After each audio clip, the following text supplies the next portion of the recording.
মাননীয় মুখ্যমন্ত্রী মমতা বন্দ্যোপাধ্যায়কে এইরকম একটি পরিসর করে দেওয়ার জন্য।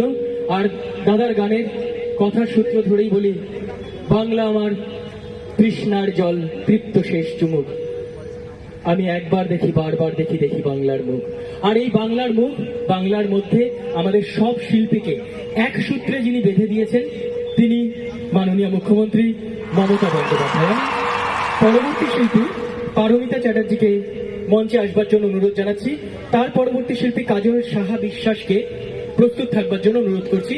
কিন্তু ওই যে আরেকবার বলি, কোভিডের পরে আমাদের বাংলা শিল্পীদের অনেক সমস্যা তৈরি হয়েছিল, কিন্তু সেই সমস্যার সম্পূর্ণরূপে সমাধান যিনি করেছেন, তিনি পশ্চিমবঙ্গের মাননীয় মুখ্যমন্ত্রী মমতা বন্দ্যোপাধ্যায়। আর তার উদ্যোগে প্রতি বছর সমারোহের সাথে আমাদের সঙ্গীত মেলা চলে। আর সেই সঙ্গীত মেলা এবছরও হচ্ছে।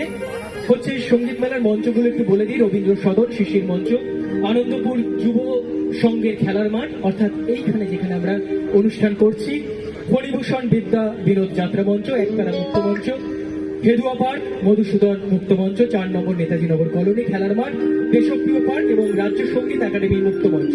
পরবর্তী শিল্পী পারমিতা চ্যাটার্জি।